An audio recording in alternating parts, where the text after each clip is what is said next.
dihadiri oleh Tuan kita.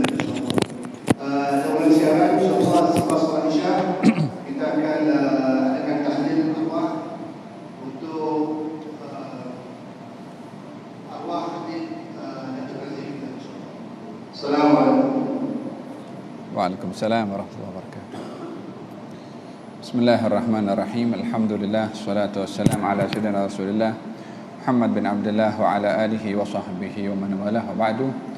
Kita mulakan majlis kita dengan berdoa kepada Allah. Moga-moga Allah berkati majlis kita, Allah berikan ilmu bermanfaat dan diberikan pencerahan oleh Allah, diberikan ilham oleh Allah, diberi pemahaman oleh Allah Subhanahu wa taala, dan menggolongkan kita dalam golongan orang-orang yang mencari ilmu yang membawa kita ke syurga insyaallah. Ala hadzani yakul salih syamal akhirat wal akhirah wa ila hadratin Nabi Muhammad sallallahu alaihi wasallam. Al-Fatihah. Bismillahirrahmanirrahim. Alhamdulillahirabbil alamin arrahmanir rahim. Iyyaka na'budu wa iyyaka nasta'in. Ihdinas siratal mustaqim, siratal ladzina an'amta 'alaihim ghairil maghdubi 'alaihim waladdallin.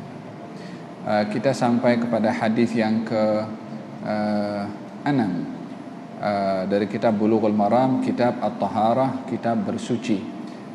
Kita minta saudara Azhar untuk membaca beberapa hadis dan akan dikupas maknanya satu-satu insyaallah.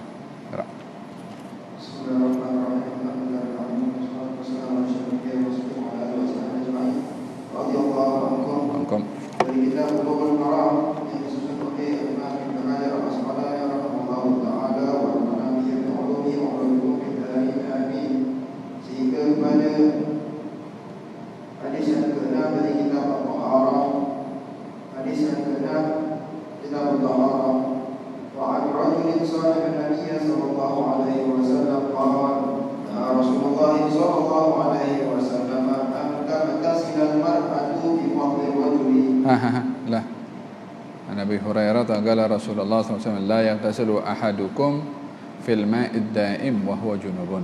Wa 'an Abi Hurairah radhiyallahu anhu qala Rasulullah sallallahu alaihi wasallam la yaghtasilu ahadukum fil ma'id da'im wa huwa junubun. Akhrajahu Muslim wal Bukhari. La yaqulanna ahadukum fil ma'id da'im alladhi la yajri thumma yaghtasilu fihi wa li Muslimin minhu wa li Abi Dawud wa la yaghtasilu fihi min al-janabah. Dan diriwayatkan daripada seorang sahabat Nabi namanya Abu Hurairah radhiyallahu anhu, katanya dalam bersabda Rasulullah sallallahu alaihi wasallam, jangan mandi seorang daripada sekalian kamu di dalam air yang tenang padahal ia berjunub. Dikeluarkan dia oleh Muslim. Dan bagi riwayat Imam Bukhari, jangan kencing seseorang daripada sekalian kamu di dalam air yang tenang yang tiada hanya airnya, kemudian mandi dia di dalamnya. Dan bagi Muslim, kata-katinya fihi itu minhu. Dan bagi Daud dengan lafaz wala yaghtasilu, kata-katanya thumma yaghtasilu fihi minal janabah. Aywa. Ada 3 hadis yang membicarakan tentang satu perkara, atau 3 riwayat yang membicarakan tentang satu permasalahan dalam At-Taharah, yaitu hukum buang air kecil di air yang tenang, baik itu perigi atau swimming pool atau kolah, atau dalam apa-apa bentuk wadah atau tempat yang digenangi air, namun air itu air tenang. Air yang tenang maksudnya air yang tidak mengalir. Dia berbeza dengan air sungai atau air yang ada laluan untuk keperluan orang ramai. Laluan itu yang namanya air mengalir pada laluan, pada pipe, tidak termasuk daripada air yang tenang atau air yang rakid atau daim.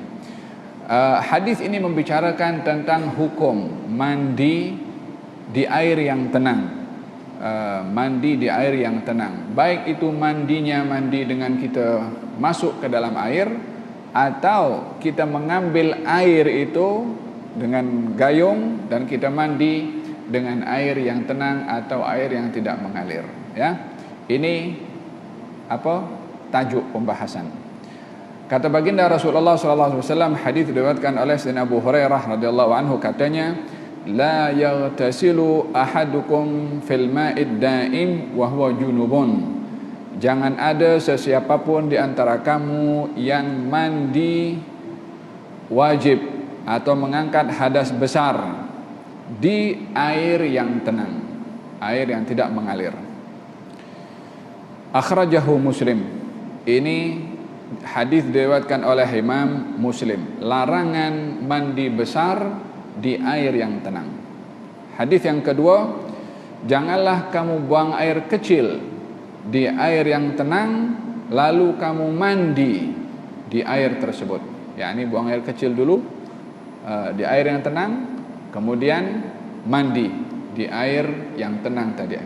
Swimming pool ke, kolam renang atau air perigi. Air perigi pun termasuk air yang tenang lah, karena dia tidak tidak mengalir.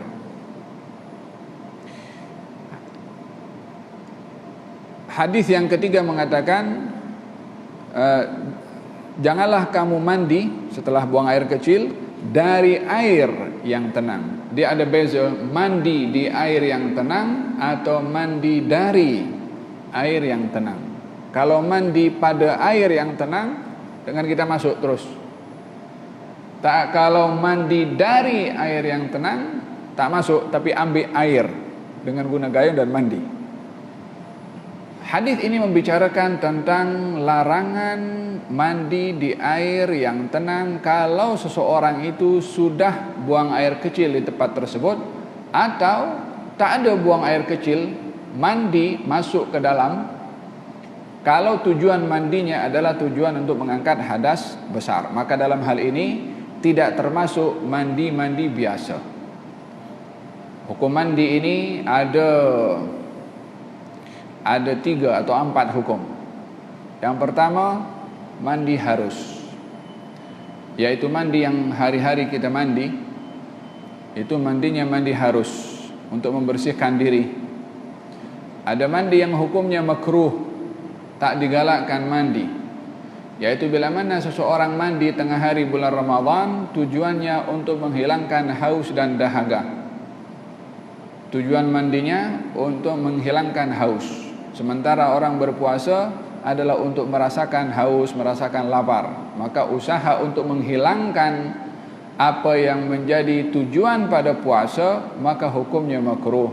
Seperti mana orang menggunakan siwak pada tengah hari bulan Ramadan, hukumnya makruh disebabkan siwak itu menghilangkan apa yang menjadi kemuliaan bagi orang yang berpuasa ketika tengah hari bulan Ramadan, yang bau mulut itu bagi orang yang berpuasa di sisi Allah adalah lebih wangi daripada minyak kasturi. Menghilangkannya hukumnya adalah makruh. Maka hukum yang kedua kepada mandi makruh adalah bila mana mandi atau bila mandi di tengah hari bulan Ramadan, tujuan mandi itu menghilangkan haus dan dahaga. Yang ketiga, hukum mandi sunnah, yaitu seperti orang mandi pada hari Jumat, orang mandi untuk masuk ke kota Mekah, orang mandi untuk ihram. Ini mandi hukumnya sunnah. Dan yang keempat, hukum mandi adalah hukumnya wajib, yaitu seperti mandi janabah, mandi untuk mengangkat ketika bersuci daripada haid, daripada nifas. Ini hukum mandi. Dan mandi ini ada yang mandi dengan inghimas. Inghimas kita tenggelam masuk ke dalam. Kalau dalam birkah macam kolam yang boleh masuk, atau mandi dengan menggunakan gayung. Mandi biasa pada kolam yang kita boleh masuk dalam, hukumnya adalah harus, namun tidak digalakkan. Kenapa? Disebabkan kerapnya orang mandi dalam birkah, dalam kolam yang tenang, kekerapannya akan menyebabkan kotornya itu air. Orang lain pun akan mandi dan menjadi kotor, walaupun tidak najis.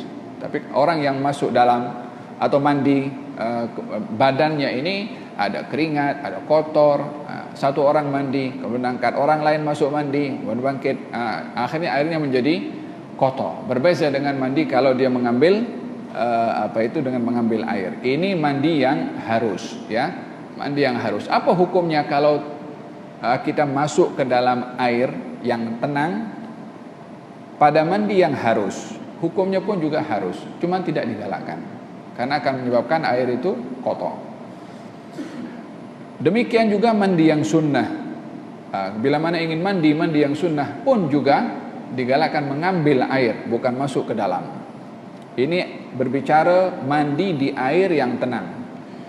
Tetapi bila mandi di air yang tenang, yang tidak mengalir, mandinya mandi wajib. Mandinya mandi wajib. Maka dalam hal ini dilarang mandi mengangkat hadas besar di air yang tenang atau air yang tidak mengalir. Hukumnya ada dua. yakni ditentukan di sini akan menjadi hukumnya dilarang bila mana airnya air yang sedikit kurang daripada 2 qullah. Bila air dalam kolam kurang daripada 2 qullah, dilarang mandi dengan masuk ke dalam. Apa sebabnya? Disebabkan oleh kerana air tadi akan berubah hukumnya daripada suci dan mensucikan akan menjadi air musta'mal. Air musta'mal adalah air yang sudah diguna untuk mengangkat hadas. Kalau sudah diguna untuk mengangkat hadas, tak boleh diguna mengangkat hadas orang lain. Contohnya, kita ada baldi. Baldi itu diisi dengan air yang kadar airnya kurang daripada 2 qullah. Kemudian orang mandi masuk. Ini mandinya mandi masuk ya. Masuk kaki dulu, masuk dalam. Nawaitul ghusla li raf'il hadathil akbar lillahi ta'ala. Aku mengangkat hadas besar karena Allah Ta'ala. Bila mana dia bangkit dari baldi, dia sudah suci karena sudah mandi. Walaupun tidak menepati adab ya, tapi hadasnya terangkat karena mandi wajib ini syaratnya 2. Niat dan air kena kepada seluruh badan, itu je. Dengan cara apapun juga. Kalaupun orang lompat untuk swimming pool, mandi hadas besar contohnya, yang penting air kena kepada seluruh badan, diiringi dengan niat, maka terangkatlah hadas besarnya. Cuma kalau dia masuk ke dalam baldi dan kurang daripada 2 qullah, mandinya mandi hadas besar, dan dia bangkit daripada baldi, dia terangkat hadas kecil dan besarnya, air yang tersisa di baldi itu namanya air musta'mal. Bila mana air musta'mal, orang lain nak wudu tak boleh. Apatah lagi nak mengangkat hadas besar. Angkat hadas kecil saja tak boleh, apatah lagi mengangkat hadas besar. Dengan demikian perbuatan orang tadi yang masuk ke dalam air yang sedikit untuk mengangkat hadas besar sudah menghilangkan fungsi air itu daripada kesuciannya untuk digunakan oleh orang lain. Oleh sebab itu dilarang mandi dengan masuk ke dalam karena akan mengangkat kesucian air tersebut. Akan tetapi bila mana air dalam baldi itu atau air dalam kolam itu lebih daripada 2 qullah, lebih daripada 2 qullah, maka mandi di dalam dengan kita masuk, dengan kita menenggelamkan diri seluruh badan ke dalamnya, hukumnya adalah makruh, tapi tidak mengangkat hukum air tersebut daripada suci dan mensucikan, selagi tidak berubah salah satu 3 sifat pada air tersebut: warna, bau, dan rasa. Kalau kita ada macam kolam dekat masjid ya, atau dekat kalau masjid-masjid lama tempat wudunya ada kola namanya, dan kadar airnya lebih daripada 2 qullah. Kalau ikut ulama fiqh, untuk kita dapat tahu saiz kolam itu 2 qullah atau tidak, kalau ikut kita punya lengan, 1 hasta tambah 1 jengkal, panjang, lebar, dalam, maka kalau full itu 2 qullah. Kalau lebih, maknanya air itu lebih daripada 2 qullah lah. Bila air lebih daripada 2 qullah pada 1 kolam, 1 kolah, dan orang masuk ke dalam dengan seluruh badannya, mengangkat hadas besar, dia bangkit daripada kolam tadi, air yang ada di dalam sisa air itu masih tetap suci dan mensucikan selagi tidak berubah salah satu daripada 3 sifatnya, warna, bau, dan rasa. Oleh sebab yang demikian, dibahagikan hukum mandi dengan kita masuk ke dalam antara air yang sedikit, ini larangan mutlak, dan air yang banyak lebih daripada 2 qullah, makruh atau tidak digalakkan, disebabkan oleh kerana walaupun suci dan mensucikan, namun akan menyebabkan kotor air yang tersisa daripada orang yang mandi di dalam air yang tenang tadi. Ini berbicara dalam air yang tenang ya, berbeza dengan air yang mengalir, maka dalam hal ini tidak ada masalah mandi di air yang mengalir. Selain daripada larangan mandi di air yang tenang, karena sebab-sebab yang saya sebutkan, larangan yang lebih lagi adalah buang air kecil di air yang tenang. Larangan buang air kecil di air yang tenang ini disebabkan oleh kerana ialah namanya kita buang najis di air yang mungkin digunakan oleh orang lain untuk bersuci, digunakan orang lain untuk berwudu, digunakan orang lain untuk minum, digunakan oleh orang lain untuk cuci pakaian, dan seterusnya. Maka buang air kecil di air yang tenang, bila airnya lebih daripada 2 qullah, kalau tidak berubah salah satu daripada sifatnya, air tersebut suci dan mensucikan. Tapi bila berubah salah satu sifatnya, walaupun air itu banyak, lebih daripada 2 qullah, maka air tadi hukumnya najis. Kalaupun air itu lebih daripada 2 qullah, tetap dilarang buang air kecil di situ, walaupun airnya kalau tidak berubah tetap suci dan mensucikan, boleh digunakan. Tetapi di sini air itu sudah menjadi bercampur dengan najis atau sudah menjadi kotor.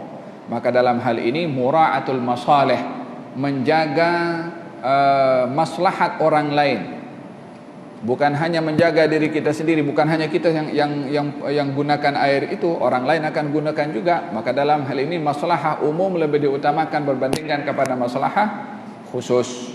Oleh sebab yang demikian, baginda bersabda, janganlah kamu buang air kecil di air yang tenang. Berbeza dengan air yang mengalir, sebagaimana saya katakan tadi ya.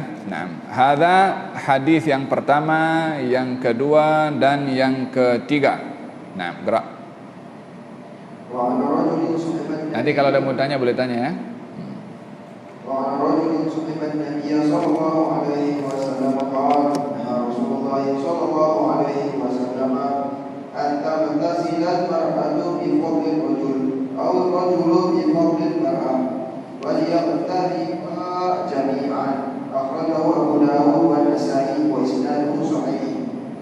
Dan daripada seorang lelaki yang telah bersahabat dengan Nabi SAW, katanya Rasulullah SAW telah menegah bahawa seorang perempuan itu mandi dengan lebihan daripada mandian lelaki, atau mandi seorang lelaki dengan air yang lebihan daripada mandian perempuan, dan hendaklah mencibuk kedua-duanya daripada air waktu mandi. وعن ابن عباس رضي الله عنهما أن النبي صلى الله عليه وسلم كان يغتسل بفضل ميمونة أخرجه مسلم ولأصحاب السنن. اغتسل بعض أزواج النبي صلى الله عليه وسلم في جمنة وجاء ليغتسل منها فقالت إني كنت جنبا فقال إن الماء لا يجنب وصححه الترمذي وابن خزيمة. Dan diriwayatkan daripada sepupu Rasulullah SAW Abdullah bin Abbas radhiyallahu anhu bahwasanya Nabi SAW mandi dengan lebihan daripada Siti Maimunah isterinya. Telah dikeluarkan hadis itu oleh Imam Muslim dan bagi kitab sunnah yang lain telah mandi sebahagian daripada isteri Nabi SAW dengan air di dalam basuh yang besar yang cangkang mulutnya. Maka Nabi SAW datang supaya mandi daripada air dalam basuh besar itu. Maka dilihat isterinya. Maka isterinya berkata bahawasanya aku berjunub, maka aku mandi daripadanya. Maka baginda bersabda bahawasanya air tiada kena junub. Dan dikatakan hadis sahih oleh Tirmizi dan Ibnu Khuzaimah. Nah, dahulu itu orang mandi tidak mudah macam sekarang untuk mendapatkan air. Kita hari-hari di sini 2 kali, paling tidak 2 kali dalam sehari. Dahulu mungkin dalam 1 minggu mungkin sekali atau 2 kali, karena sukarnya air dan juga cuaca, situasi berbeza. Walaupun beberapa hari tidak mandi, tidak sampai ada bau yang kurang nyaman.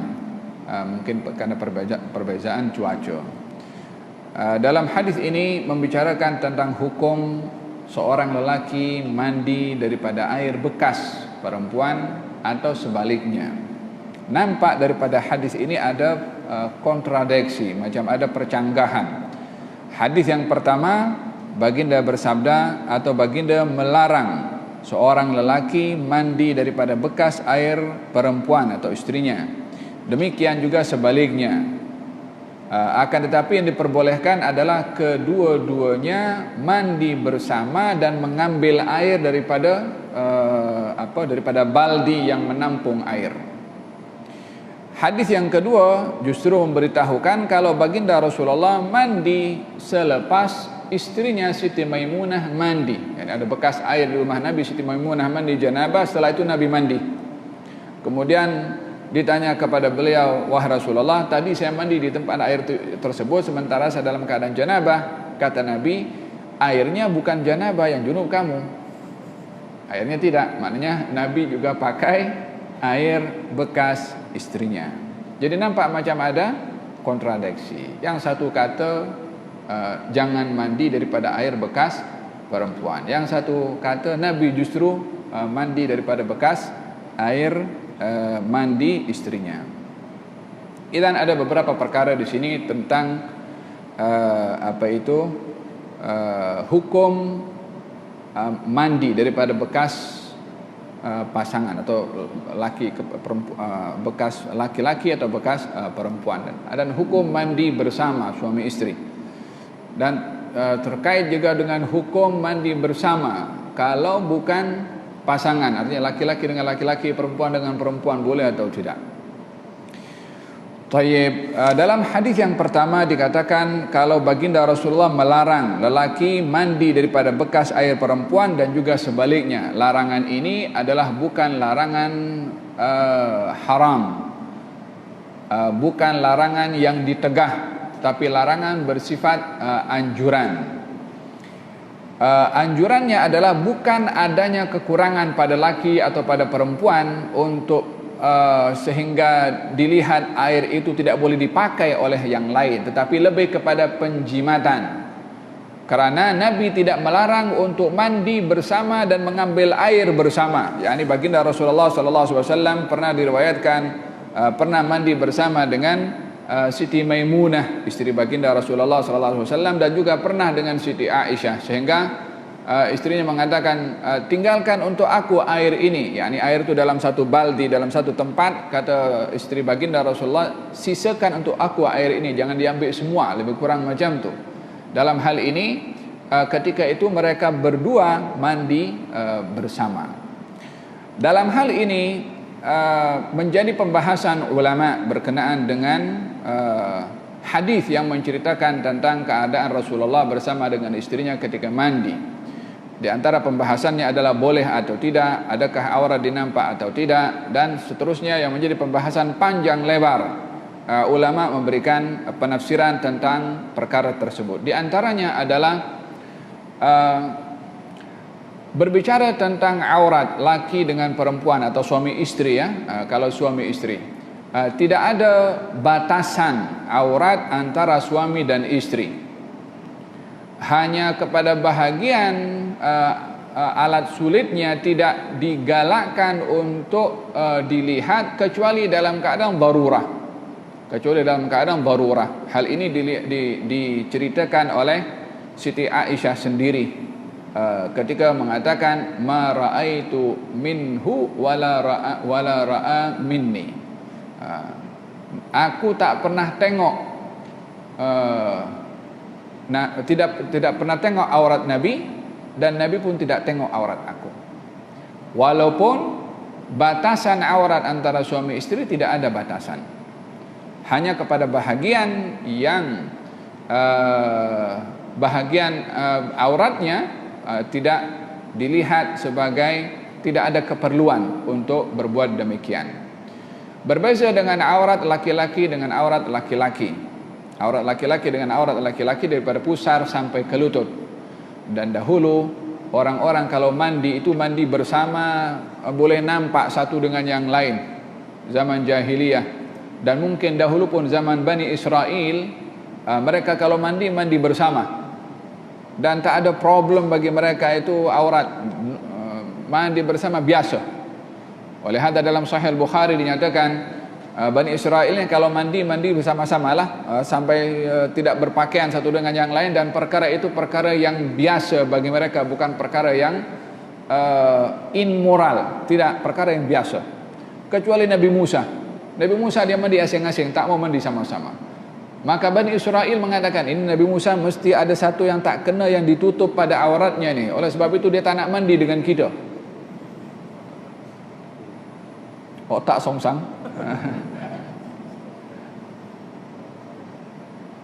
So dia pun berusaha untuk macam mana nak tengok auratnya Nabi Musa. Walihada dalam Sahih Bukhari diceritakan perkara ini, yang pada akhirnya mereka pun terjawab apa mereka punya muskil, bahwasanya tak ada apa yang kurang pada Nabi Musa alaihissalam.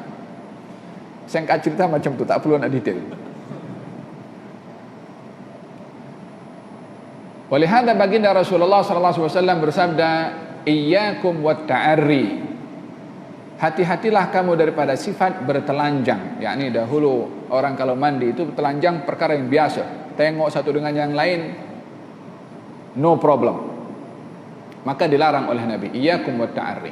Hati-hati kamu daripada bertelanjang. Maksudnya telanjang di hadapan orang satu dengan yang lain. Maka salah seorang sahabat mengatakan, ya Rasulullah, kalau kita bersendirian macam mana? Boleh ke? Nabi bersabda, Allah lebih patut untuk kamu malu. Ini kalau kita dilarang bertelanjang karena malu di hadapan orang, dilihat orang, maka di hadapan Allah pun juga kita patut lebih malu. Maksudnya di sini adalah larangan untuk kita bertelanjang walaupun bersendirian tanpa sebab. Tak ada sebab. Berbeza kalau seorang bertelanjang ketika mandi.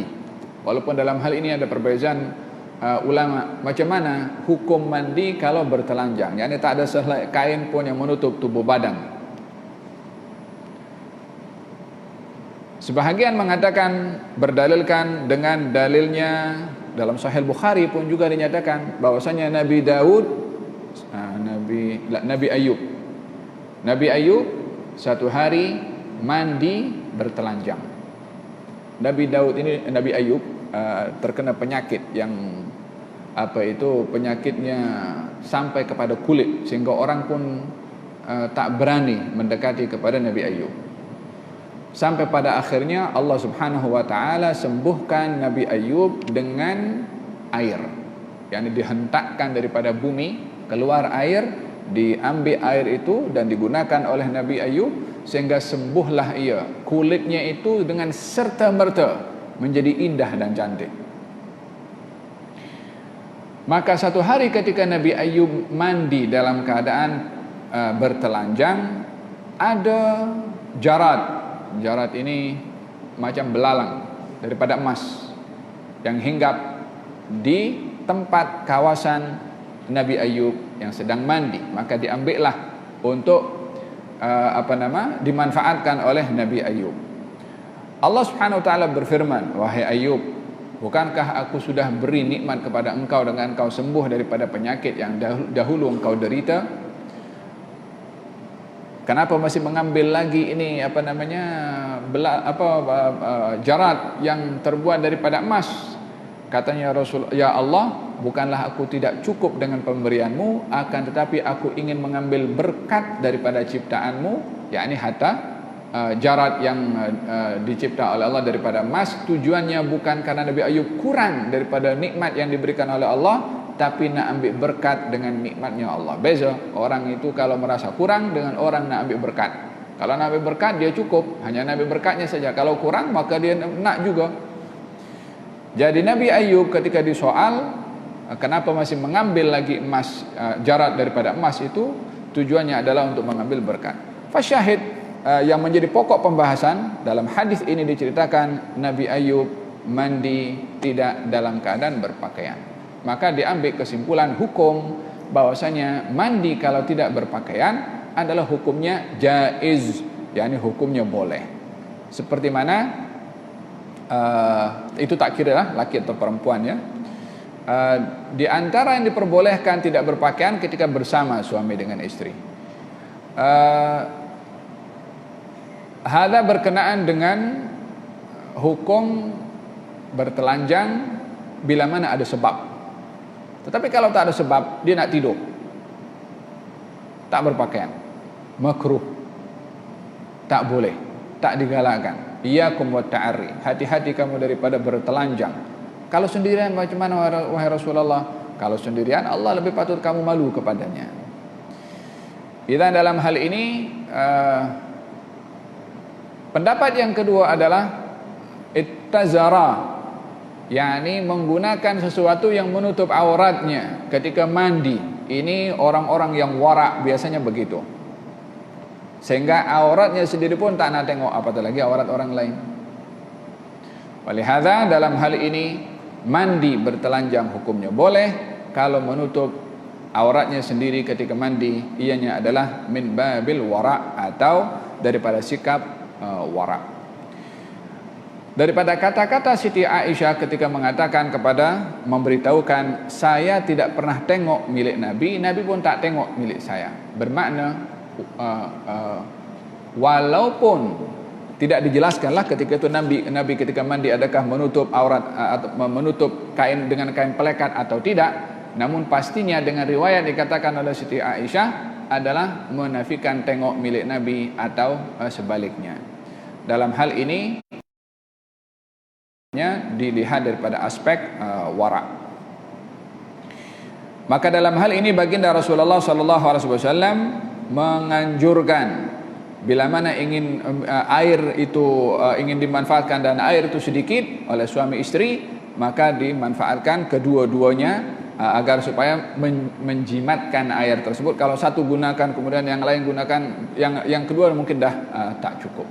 Oleh sebab itu wal yaghtarifa jami'an, Nabi melarang lelaki mandi daripada bekas air perempuan atau sebaliknya. Yang boleh kedua-duanya mandi bersama dan mengambil air bersama secara silih berganti. Akhrajahu Abu Dawud, dikeluarkan oleh Abu Dawud. Ini riwayat ini diriwayatkan oleh Abi Dawud. Hadis yang kedua memberitahukan kalau baginda Rasulullah SAW mandi daripada bekas air Siti Maimunah. Kalau begitu no problem untuk mandi daripada bekas air istrinya atau suaminya, maka tak ada masalah dalam hal ini. Dan tidaklah air itu menjadi ada hadas kalau sudah dipakai oleh yang lain. Air itu tidak berubah hukumnya karena siapa yang mandi di situ, tidak, tetapi dilihat air itu digunakan akan berubah hukumnya karena hadasnya, bukan disebabkan oleh karena jantina lelaki atau perempuan. Aywa, gerak. Walihada dalam hadis yang ketiga, ketika istri baginda mandi janabah, kemudian Nabi ingin mandi daripada bekas air istrinya, kemudian kata istrinya, ya Rasulullah, air ini aku dah gunakan untuk mengangkat hadas besar aku. Kata Nabi, air itu tidak mengandungi hadas besar, maknanya boleh menggunakan air tersebut disebabkan oleh kerana airnya tetap suci dan mensucikan walaupun bekas dipakai oleh istri Nabi. Kita dengarkan azan.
La haula wala quwwata illa billah.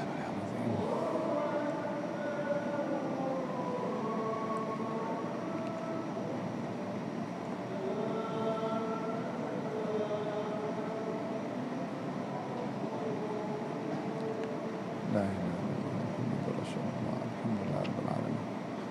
Allahumma shalli wa sallim ala sayyidina Muhammad wa ala alihi wa sahbihi. Allahumma rabb hadhihi ad-da'wati at-tammah. Salatan qa'imatan ala Muhammad. شرف درجة العالة الرافعة المقام اللهم نسألك العافية والعافية المعافية الدائمة تتبع الخير صلى الله عليه وسلم وعلى رسول الله. اقرأ. وعن ابي هريرة رضي الله عنه قال قال رسول الله صلى الله عليه وسلم ظهور إناء أحدكم إذا ولغ فيه الكلب أن يغسله 7 مرات أولاهن بالتراب أخرجه مسلم في لفظ له فليرده وللترمذي أخراهن أو أولاهن. Dan diriwayatkan daripada Abu Hurairah radhiyallahu anhu yang berkata, telah bersabda Rasulullah sallallahu alaihi wasallam, sucikan bejana seseorang daripada kamu apabila dijilat badannya oleh anjing dengan basuh dia 7 kali, dimulakan sekalian itu dengan tanah. Hadis telah dikeluarkan oleh Imam Muslim dan pada satu lafaz yang lain baginya, maka hendaklah dirongkah akan dia. Dan bagi riwayat Tirmizi, penghabisan 7 kali basuh atau mula daripada 7 kali basuh. Nah, dibagikan di sini tentang bahagian najis pada binatang, khususnya anjing, dan dikiaskan dengan anjing khinzir atau babi. Dua binatang ini dan yang diperanakkan daripada keduanya, atau perkahwinan antara salah satu binatang ini dengan binatang-binatang yang lain, maka hukumnya najis binatang ini dan yang diperanakkan daripada perkahwinan salah satu daripada keduanya adalah najis mughalladhah. Najis mughalladhah adalah najis besar. Maksud daripada najis besar adalah kalau terkena, atau cara membersihkan atau mensucikannya adalah dengan membasuh sebanyak 7 kali. Salah satu daripada 7 itu dengan debu atau dengan tanah. Dalam hadis ini, tuhuru ina'i ahadikum, sucinya bejana atau bekas atau periuk salah satu daripada kamu bila mana dijilat oleh anjing. Maka dalam hal ini berbicara tentang mulut anjing atau cecair yang ada pada anjing, baik itu air liurnya, baik itu darahnya, baik itu kencingnya. Maka kesemua itu adalah najis besar atau najis mughalladhah, yang kalau kena baik pada badan, pada pakaian, atau mungkin pada kereta, Allahu alam, kena nak dibersihkan, maka kalau ingin bersihnya bersih suci adalah dengan 7 kali dibasuh, salah satu dengan dengan debu atau dengan tanah. Kalau nak cuci kereta. Kalau tidak, macam mana?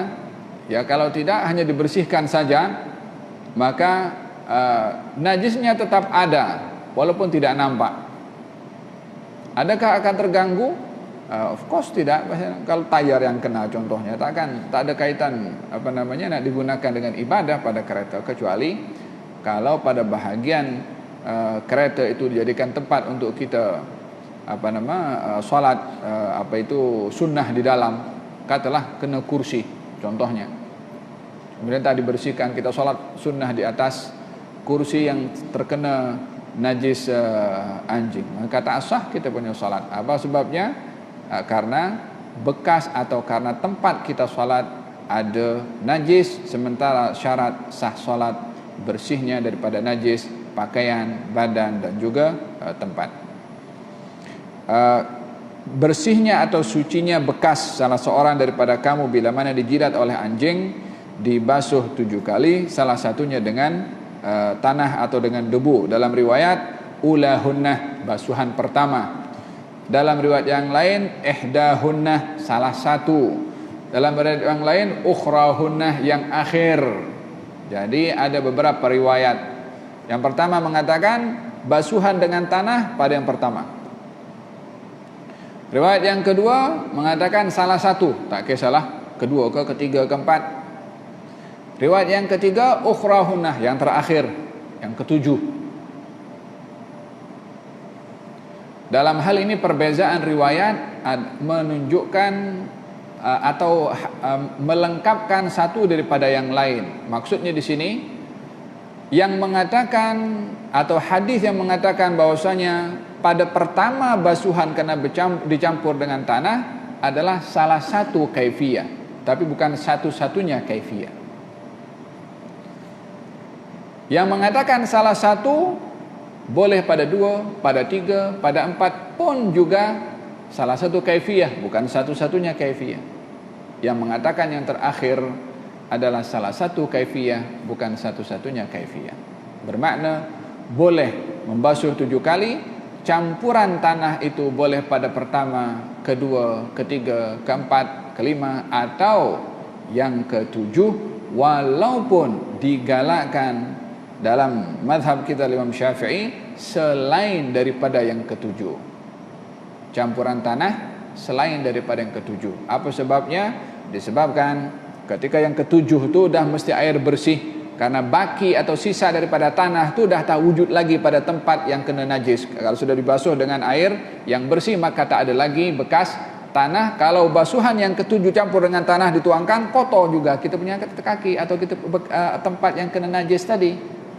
maka dicampur dengan tanah selain pada basuhan yang ke-7. Cara mencampur tanah dengan air itu, boleh kita letakkan dalam gayung air, tanah dicampur, ataupun tanah itu diletakkan terus pada tempat yang terkena najis lalu kita tuang. Dua cara itu pun diperbolehkan, baik itu pada anggota badan kita ataupun terkena kepada pakaian ataupun kepada bekas. Tuhuru ina'i ahadukum idza walagha fihi al-kalbu an yaghsilahu sab'a marratin ulahunna bit-turab falyuriqhu wa fi lafdhin falyuriqhu. Bekas itu, bekas yang ada air lalu dijilat oleh anjing, kata Nabi, baki air, sisa air yang diminum oleh anjing tadi buang. Apa sebabnya? Disebabkan bekas daripada jilatan lidah anjing itu adalah najis. Jadi karena lidahnya najis, terkena kepada air, airnya awalnya suci tapi dah kena lidah anjing, maka airnya pun menjadi najis. Termasuk bekas yang menadahi air pun juga najis. Jadi dibuang, dan juga tempat itu pun juga dibasuh sebanyak 7 kali, salah satunya dengan debu.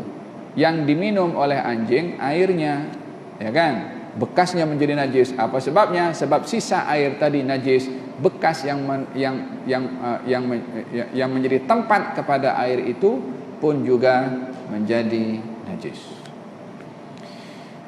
Oleh karena anjing ini madhannatun najasah, yakni najisnya berat, maka dilarang seseorang untuk memelihara anjing. Bahkan dikatakan malaikat tidak masuk rumah yang ada anjing di dalamnya. Hanya ulama memberikan beberapa penjelasan diperbolehkan memelihara anjing dengan beberapa tujuan. Contohnya, kalau digunakan untuk berburu, atau digunakan untuk menjadi pengawas kepada kambing, atau anjing security. Adapun memelihara anjing untuk temankan dia jogging, maka dalam hal ini tidak termasuk daripada yang diperbolehkan membela anjing. Berbeza dengan kucing. Kita akan sampai kepada bab yang berikutnya tentang kucing, namun masa tak cukup. InsyaAllah kelas yang akan datang kita akan bahaskan tentang bagaimana hukum memelihara kucing. Tapi kalau anjing, macam saya katakan tadi ya, bila mana tujuannya untuk berburu atau security, atau tujuannya untuk menjaga kambing ternak yang diternakkan. Kalau orang Arab itu menggunakan anjing sebagai pengawal, dan itu namanya anjing-anjing yang muallam, anjing muallam, anjing yang sudah dilatih, anjing yang sudah graduate daripada latihan. Dan ini Allah subhanallah, kita dalam Quranul Karim Allah ceritakan tentang anjing yang muallam, anjing yang mendapat ilmu.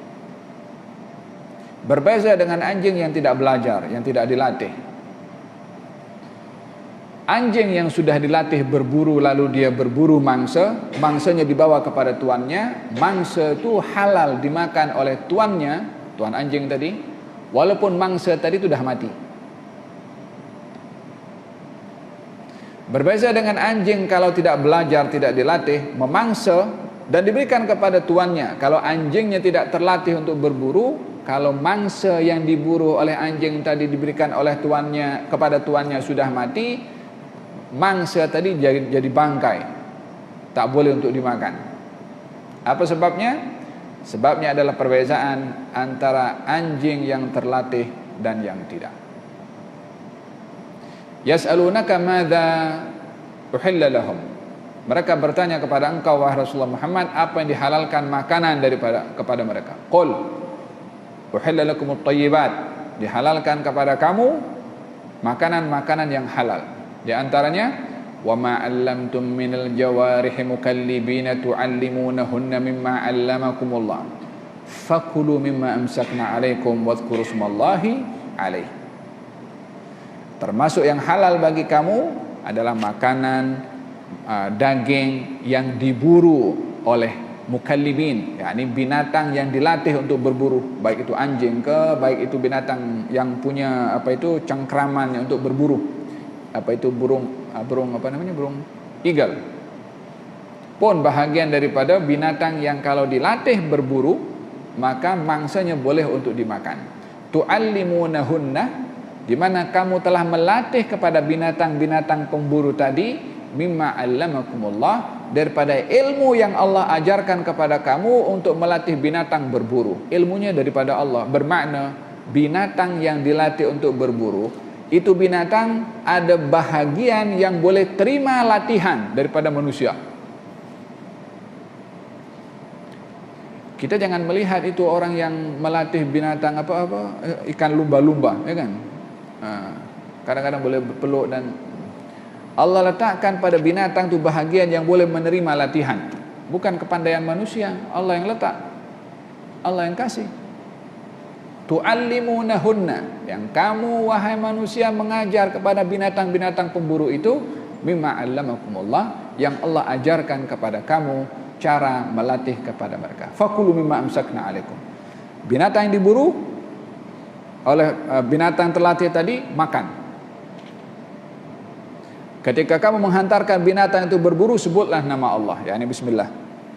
Jadi binatang itu berburu dapat bagi, maka binatang buruan tadi halal untuk dimakan. Apa sebabnya? Anjingnya terlatih. Kalau tidak, maka binatang tadi akan menjadi bangkai. Wallahu ta'ala a'lam bishawab. So, kita akan sambung pada hadis yang ke-13, berbicara tentang memelihara, atau berbicara tentang kucing di rumah dan apa hukum memelihara kucing.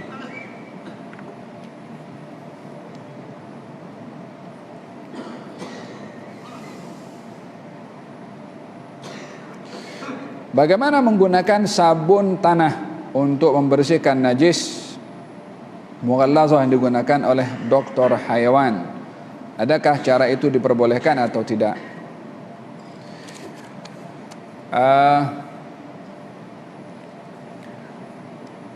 Kalau pada sabun itu kandungan tanahnya adalah namanya tanah, maka dalam hal ini boleh digunakan tanah tadi sebagai syarat membersihkan najis mughallazah. Tapi kalau lebih dilihat ianya adalah lebih kepada sabun, tak dilihat tanahnya, tak nampak tanahnya. Kalau tanya ini apa? Ini sabun. Maka dia bukan tanah. Sementara yang disuruh untuk membersihkan najis mughallazah dengan tanah, bukan dengan sabun tanah. Kalau hanya saja namanya sabun tanah, tapi ianya tanah, maka boleh. Tapi kalau itu sabun, tanahnya tak nampak, maka dalam hal ini tidak diperbolehkan, karena syarat membasuhnya adalah dengan menggunakan tanah. Wallahu a'lam. Allahumma hdina bihudak waj'alna mimman yusharu fi ridak wa la tuwallina waliyan siwak wa la taj'alna mimman khalafa amraka wa 'asak. Allahumma faqihna fid din wa 'allimna at-ta'wil. Allahumma inna na'udzubika min ilmin la yanfa', min qalbin la yakhsha', min nafsin la tashba', wa min da'watin la yustajabu laha. Wa sallallahu ala sayyidina Muhammadin wa ala alihi wa sahbihi wa sallam. Alhamdulillahi rabbil alamin. Taqabbalallahu minkum.